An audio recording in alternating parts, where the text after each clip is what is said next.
One thing I've noticed recently when looking at my own Albion online fights is that my biggest paydays, most profitable fights and kills usually come from a combination of two pretty simple key aspects. I want to show and illustrate those ideas to you. By the way, hello, I'm Vic Zane, welcome back to the channel. I took a bit of a break from making videos, but I'll talk about that another time. For now, I want to show you this fight.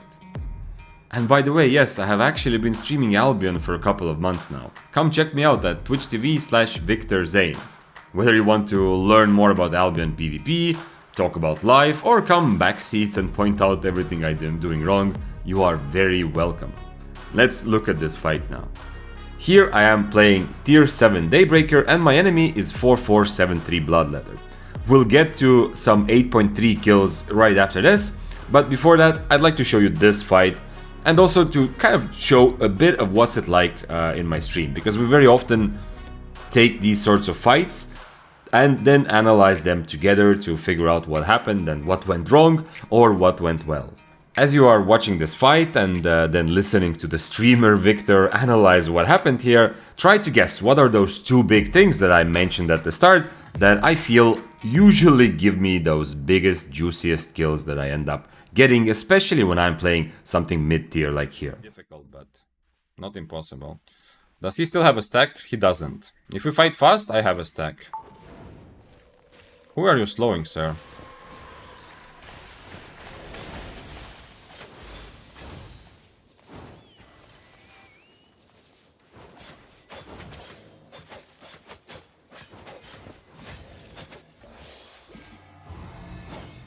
That's not good. If I hit that E, I think I might be winning this.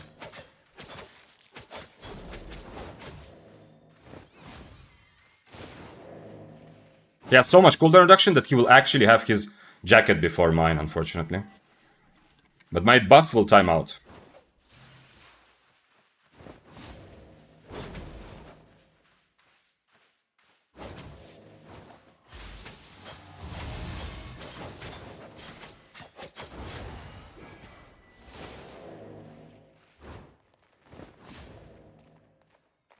I still have Inferno. I kind of wanted to keep it to bait, but it didn't work out exactly like that. Man, he has so much cooldown reduction.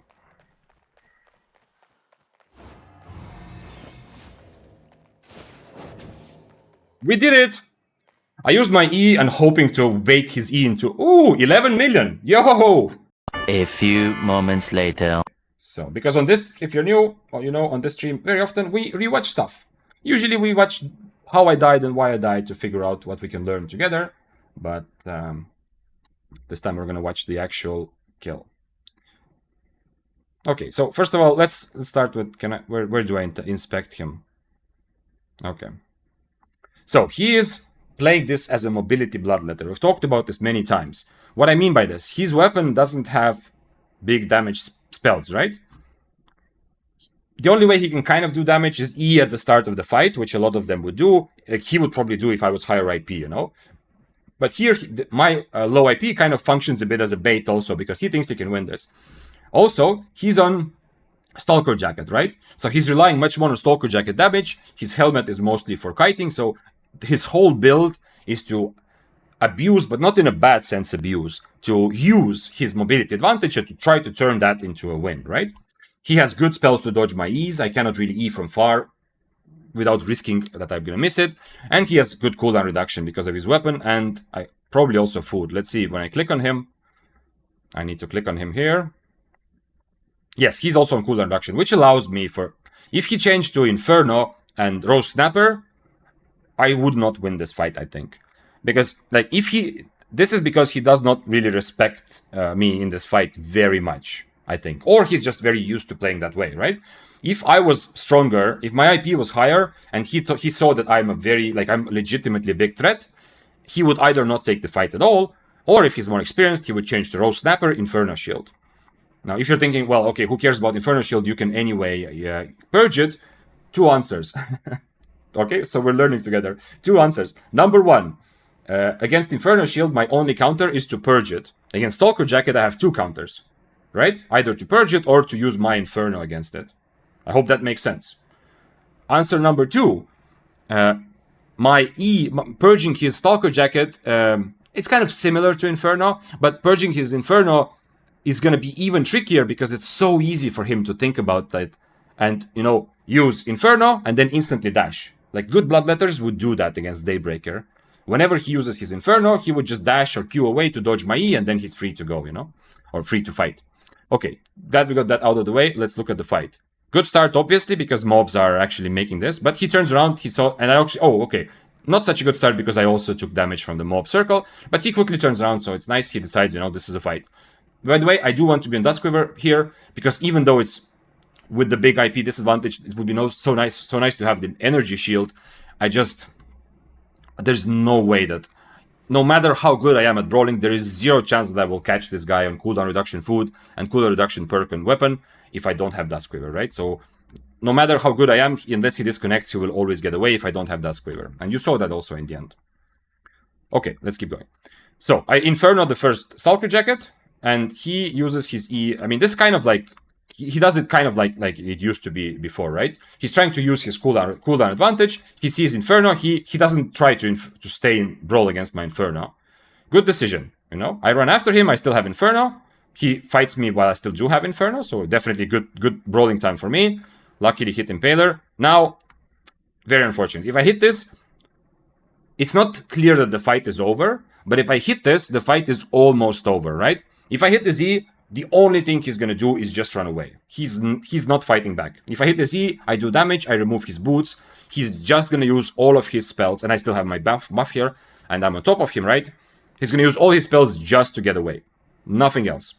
Since I missed the C, it kind of ends up working for me a little bit. I mean, if I hit this, I think I can still win him, but still beat him probably, but it's not guaranteed. But since I miss it, he comes back being aggressive, very nice.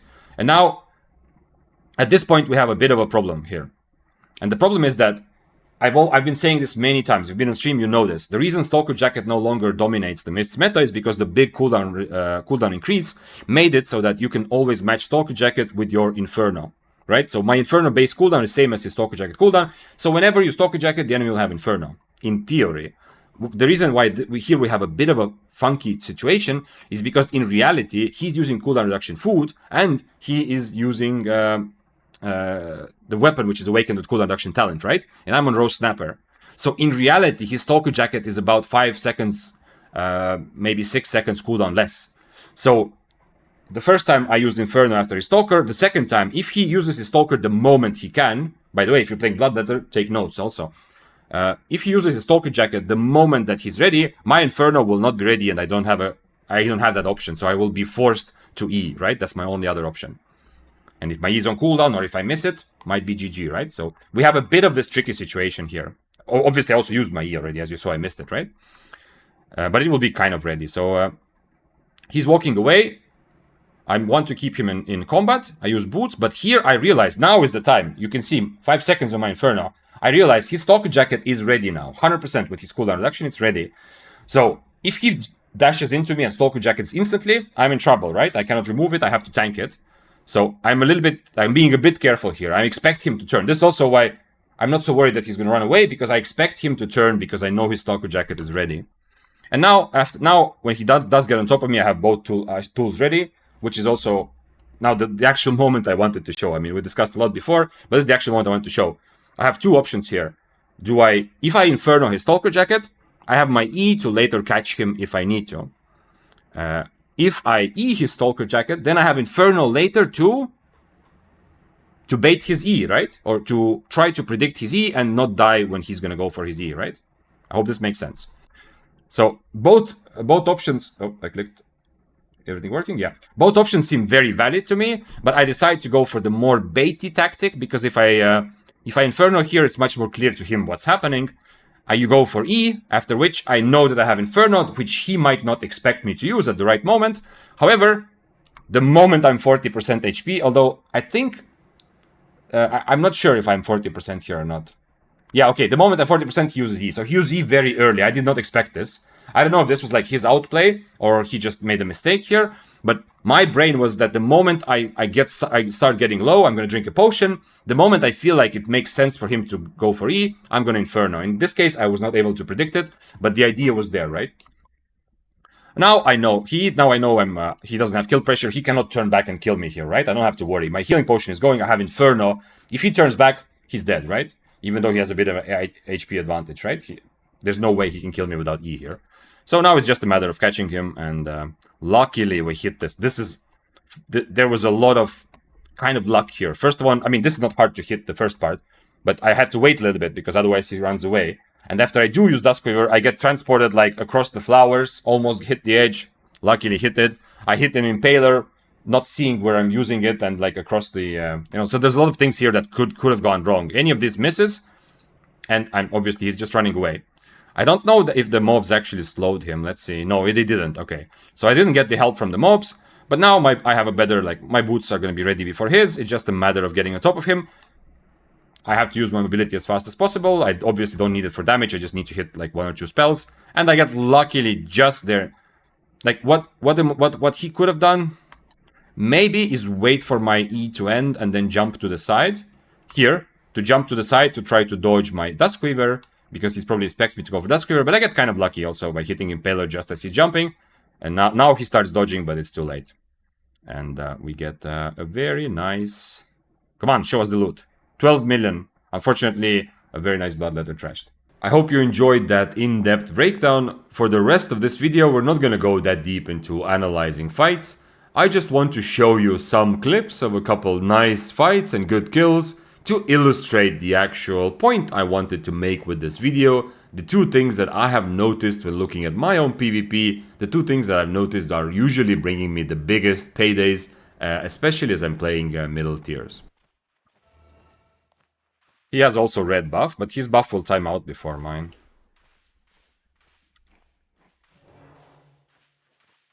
You see what happens when you eat food. You saw what that... Look at this! Look at this! Did you see what I did to scare him away? Okay, he's still fighting. He's just waiting. Did you see what I did to scare him away? I ate a fucking piece of food, guys. It's not that I overcharged or, I hit a W or something. I ate a piece of food.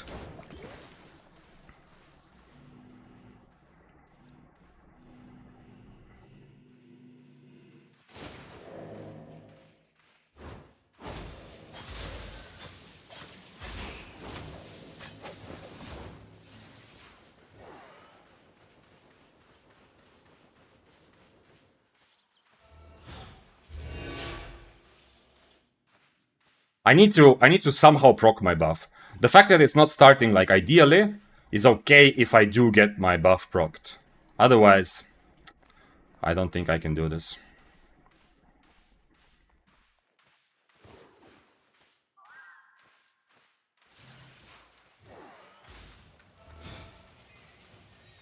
I think he's just letting me go, right?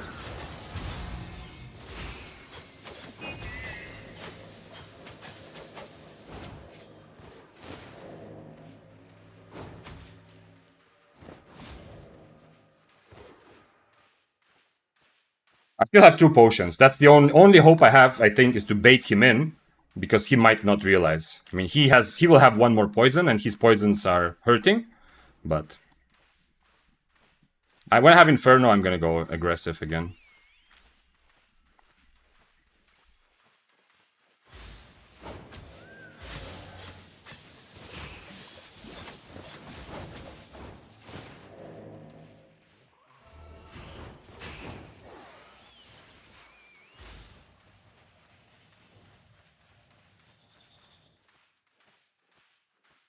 Yeah.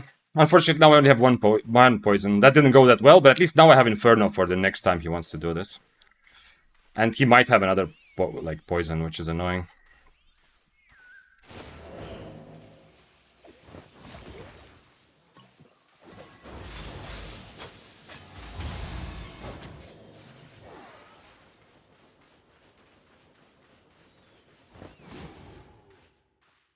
Too easy. Too easy. 16 mil, by the way. Too fucking easy. I believe that this fight we just watched is an amazing showcase of the art of baiting, something that I very often struggle with. However, in this fight, the stars aligned perfectly. If you don't believe me, go check out the clip again. How close I was to dying. I'm on my last HP, inside his stalker jacket, my healing potion is going. All of those things combined for him really believing that he's just jumping in to kill me. If he didn't truly believe that, my likelihood of being able to get that kill would have been very, very low, or at least a lot lower. So number one thing that I've realized has made for a lot of those big paydays I've made in Albion PvP is pulling off a truly successful bait. However, for the next fight, we're gonna see a clip against 8.3 Spear, and this is going to kind of illustrate the second point, or the second big thing that I want to mention. However, unfortunately, this clip is from when I just started streaming, so there will be music in the background. I mean, it's good music, but I can't cut it out. So be ready for that. See you in a couple of minutes. Important either. I messed up my Q. Man, on cripple I feel much better about this fight, but on cripple he is safe. Unfortunately, it's unlikely that I will be able to just, kill him either. We'll see though. Do I use my E just to get close? Probably not, right?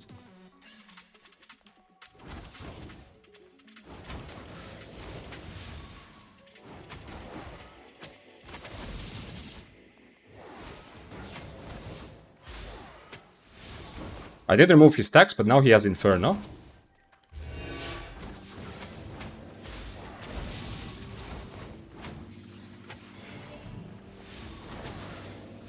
I need to double Q, man. I am messing up my Qs very badly.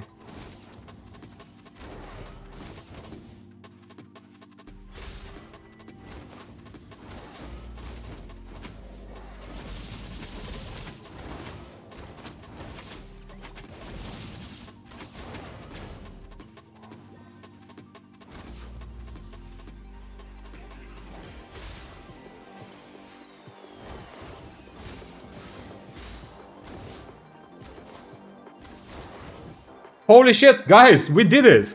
We finally got an actually juicy kill on this build. Now, as you might be guessing if you just watched this fight, this clip is from a day where I was just learning and getting used to the Arclight Blasters build. The amount of mistakes and wrong things I do with my Qs and passives in this fight is kind of crazy. But that makes this clip an even better illustration of the point I want to make. We talked about baiting before. Point or strategy or key aspect number 2. When I look back at my fights to try to understand what has brought me most juiciest kills and most silver, point number 2 is fight selection and taking fights, trying specifically to target fights against much more expensive, higher IP builds when I have a good matchup. Just like Daybreaker against Double Bladed before, Arclight Blasters, even when I was not very well versed in that build, I was very confident and still am that it's a terrible matchup for the one-handed spear. Having played that matchup now from both sides several times, I feel like I have a big advantage, and this fight very well showcased that despite all of the mistakes, I was able to bring home a decently nice payday. Well, would have been decent if the trash rate was not that bad. For the next fight against an 8.3, I want to just show you a fight that recently happened that I really quite enjoyed. So let's look at that. I mean, okay, actually it's not terrible to have Invis.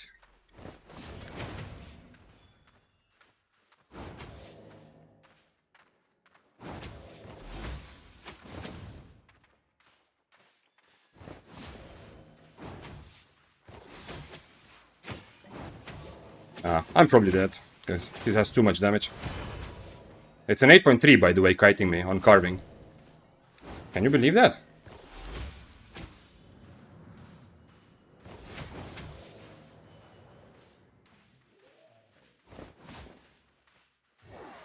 Okay then.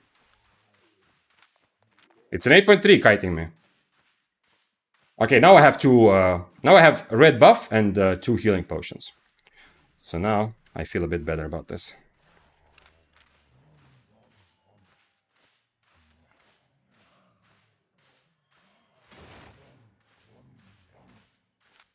This 8.3 is playing super carefully. I'm walking into him. I have to walk into him. I'm asking him, please, mister, can you E into my face? He changed to Inferno now.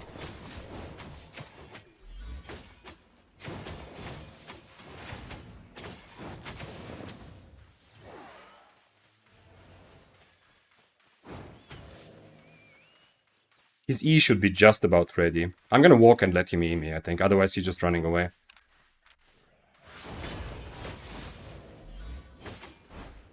Okay, this is to counter his Inferno a little bit.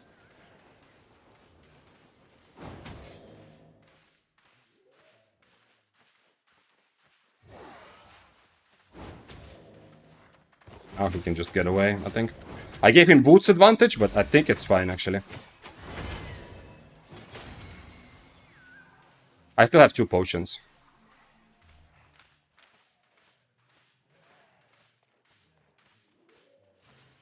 He doesn't want to lose his items, so he's like, this is one of those situations, if I die, it's just because I'm making sure that, you know, I'm attacking him, kind of, yeah.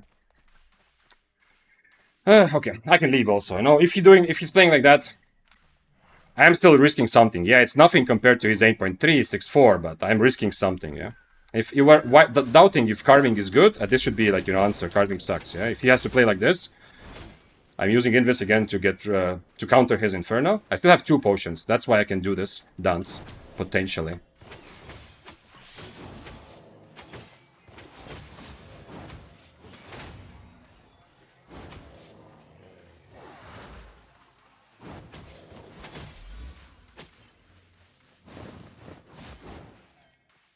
He went north, I think. He went north. Fuck. Okay. I think I catch him, though. I have another potion in case he turns into me. So I should be okay, but we'll see. Slow him, slow him, slow him.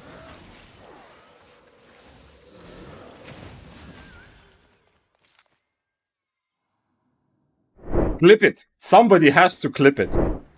After rewatching and analyzing this fight on stream, it was pretty clear to me how full of mistakes this fight was from both sides. We're not gonna go in depth here to not make this video an hour long, but if there's something specific you noticed, put it in the comments. What do you think was my biggest mistake and the carving's biggest mistake in this fight? For the rest of this video, if you're enjoying the death of Bloodletter players, as many of us do, I have a treat for you. We're running, yeah. Oh, this is interesting. This is much more interesting than the other guy.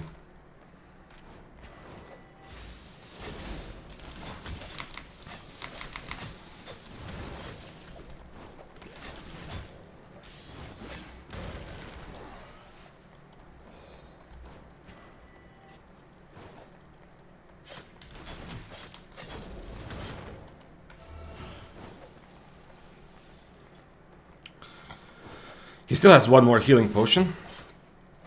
Why is he... Okay, he's hitting me even though on my screen I'm already kind of far. That was his 2nd healing potion.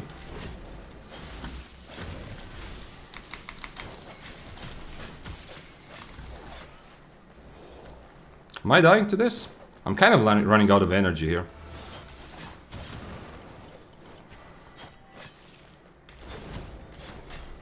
Yeah, I'm dying to this, I think. Oh, never mind. What was that E, bro?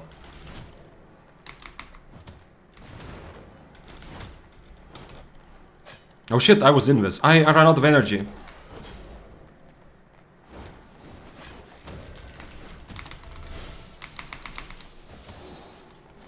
No way. No way.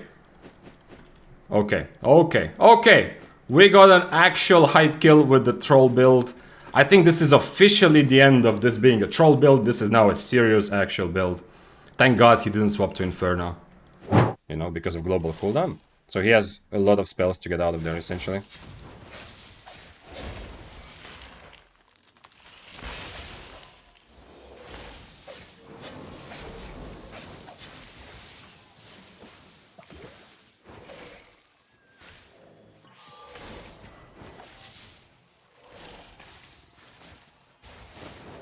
Man, the server is breaking. I have no idea what's happening here. He drank a second potion, but I don't see. I don't know what's happening at all. There's also a rat at the bottom. Okay, I don't mind dying here, but I'm definitely not. Definitely, it's time to do something else. Wait, he actually took damage, and there's also a. I can't even inspect the people on the screen. Wait, he's taking damage though somehow. I guess that's just my client, right? It's actually broken. He cancelled my my robe very nicely. No, it's not actually working. But I mean, I think all of us are gonna die here probably. There's one lucky guy who is going to kill, like, to be the last one standing after all this shit. Thanks for following, Liras. Yeah, that guy is brave for bringing full 6-3 into this sort of broken game. Okay, I got an actual kill somehow.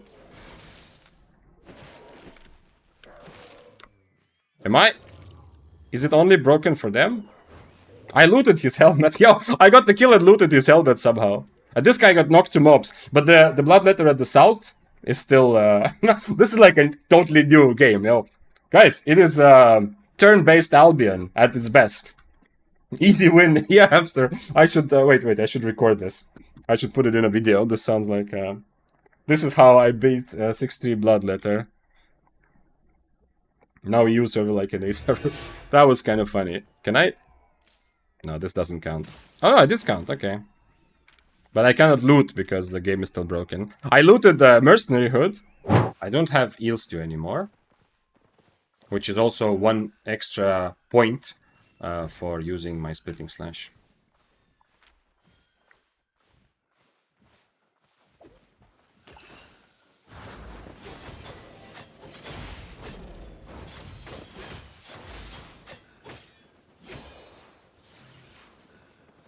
I guess we start again then.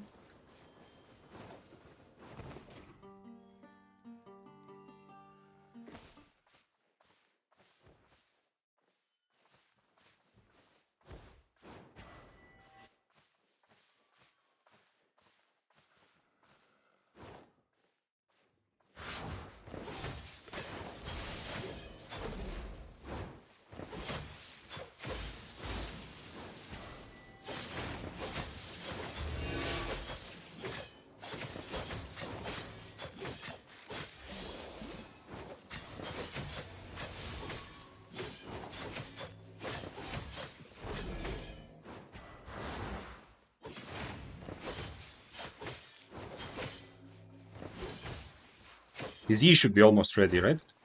Yeah, he either way though. His boots on cooldown. I can do this. Okay. Oh, yo, we got over 8 mil. So this is what happens when you don't give your enemies all the advantages. The advantages come to you.